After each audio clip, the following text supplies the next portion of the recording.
what we're going to try and do tonight is talk first about what is Catholic thought, and primarily what is Catholic theology. What makes theology Christian as opposed to something else, and then what makes theology Catholic.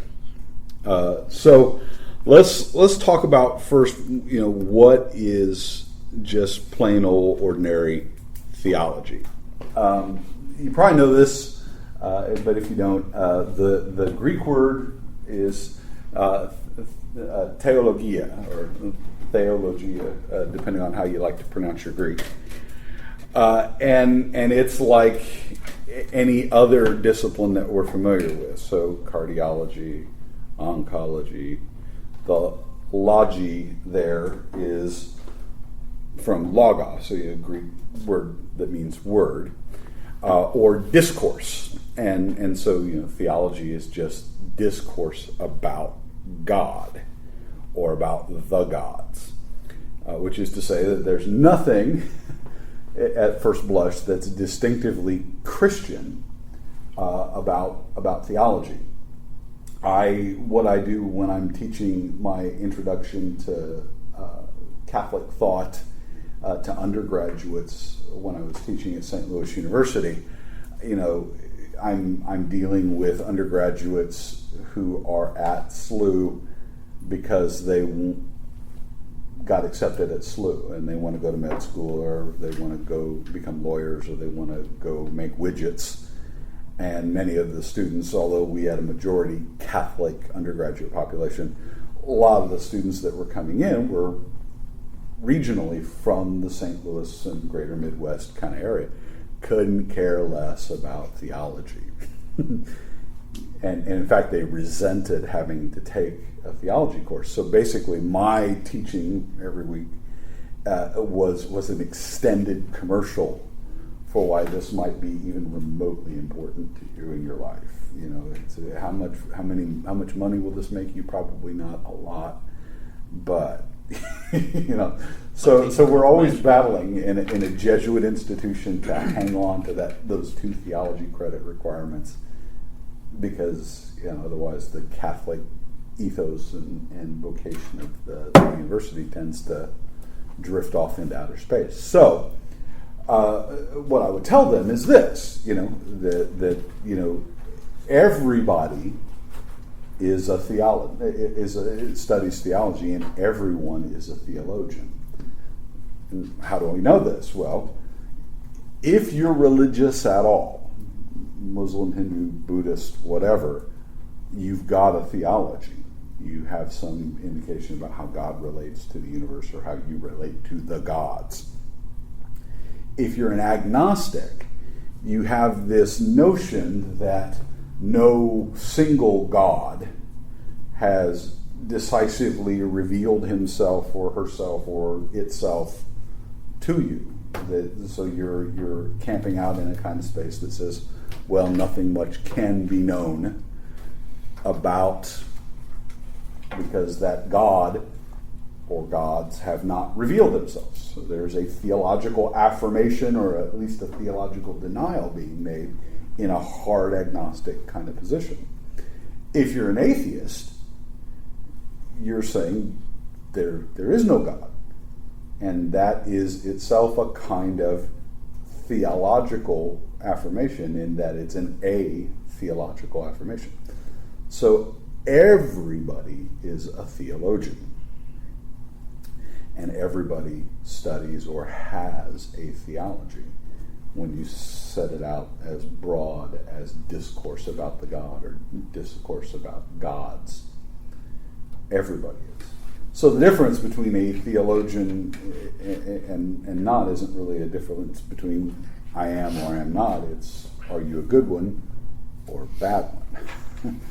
and so we're part of what this course is kind of about, is helping to shape you into a better one than you might otherwise be. And the nice thing is that in the classroom, we're mutually discipling one another. I'm learning from you as you learn from me, so we're all getting better. Is the hope.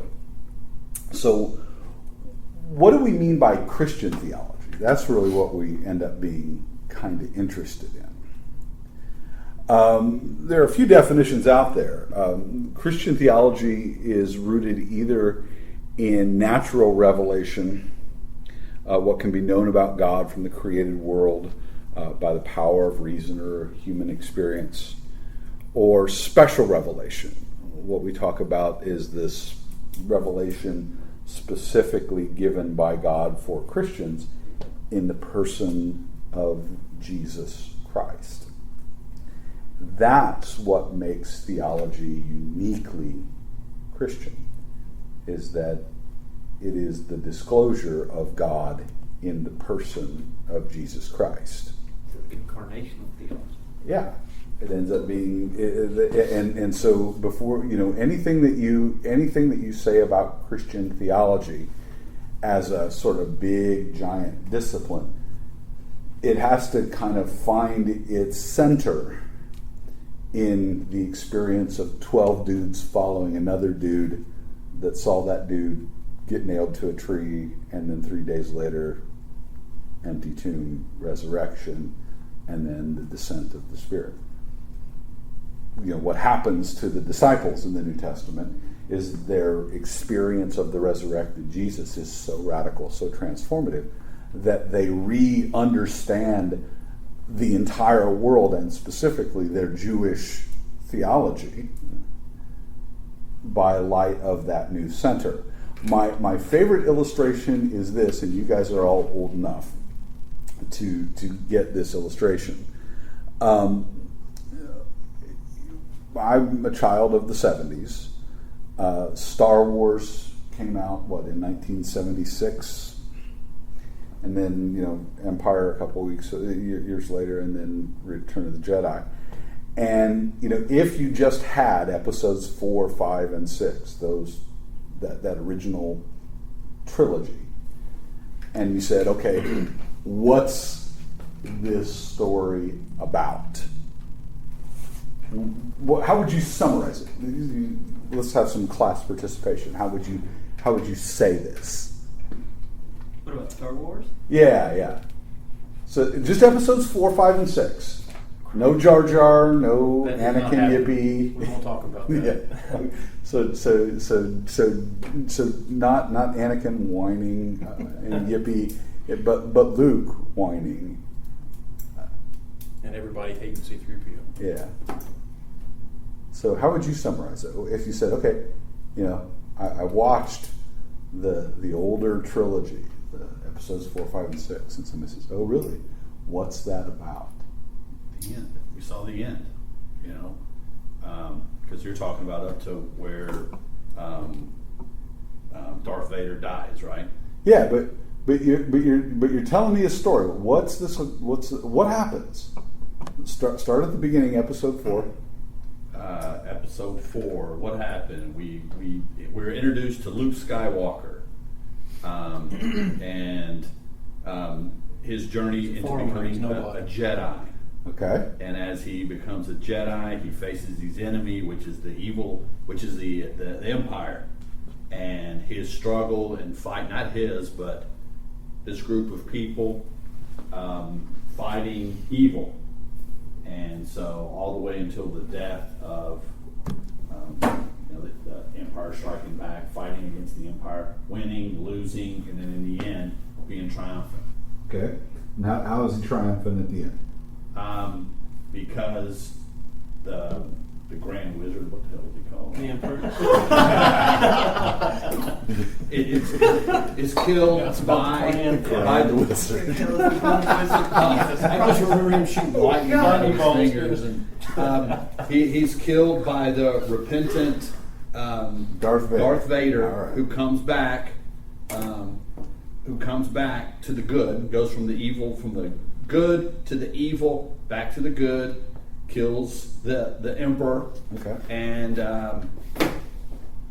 in the end dies himself. The way you describe it really does kind of sound like the Old Testament, New Testament. Yes, it sounds exactly like the cycle of salvation. Luke Skywalker is a messianic figure. Oh, God, isn't it? Yeah. Okay, so basically, if all you have are episodes 4, 5, and 6, if you are in 1984 listening to your Van Halen records, thinking about your recent cinematic experiences, Might as well jump. what That's right. you would say was that this story of Star Wars was about Luke Skywalker becoming a Jedi, defeating the Empire, and in the process saving his fallen dad. Mm-hmm. That would be it, right?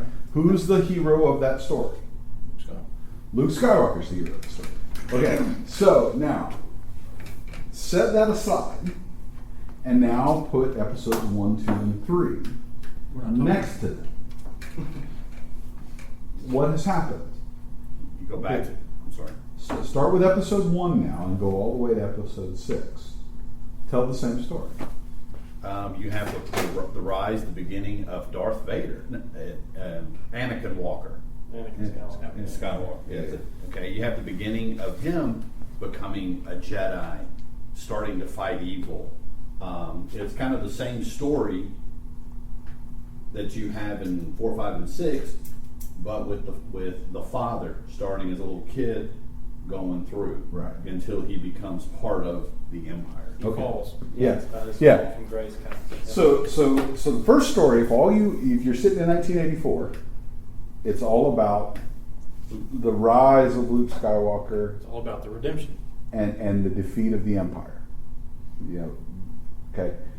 Now, when you put episodes 1, 2, and 3 right next to it, now you have a 6, movie saga.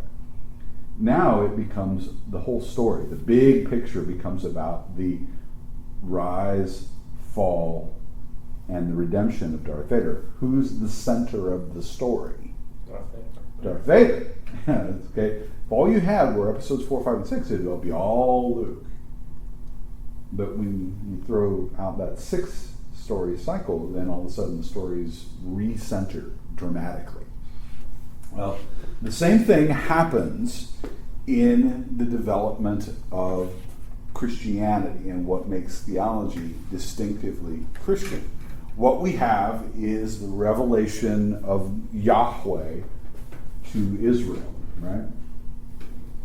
And if you had just the Hebrew canon, and you have to keep in mind that when you pull a Hebrew Bible off the shelf, it doesn't lay out like a Christian arrangement. The last, Old Testament book in a Christian Bible, forget about the Apocrypha for a moment, the deuterocanonical books, but if all you have are just the Hebrew books in your Bible that you pull off the shelf, your last book of the Hebrew Old Testament is Malachi. You pull off a Hebrew Bible, a BHS, a Biblica Hebraica Stuttgartensia, off the last book in that canon is 2 Chronicles. If all you have is a Hebrew Bible, your basic idea is here is the story about how God created and humanity got messed up, then God calls Abraham. Israel then messes up and goes into exile. And then the whole thing is a great big warning, don't go back into exile again. So the whole story of the Old Testament ends up being all about the danger of idolatry and a commendation of a vigorous monotheism. Don't be like the pagan nations. Which is why when St. Stephen is preaching in the open air in Jerusalem and starts talking about this guy Jesus being the end of the law, the Jewish St. Paul's head exploded. Because everything that God had ever revealed was all about the law, all about monotheism, and certainly not about getting rid of the law so that we can worship this other guy. Well, what happens when the Christian faith emerges is you've got a bunch of Jewish people that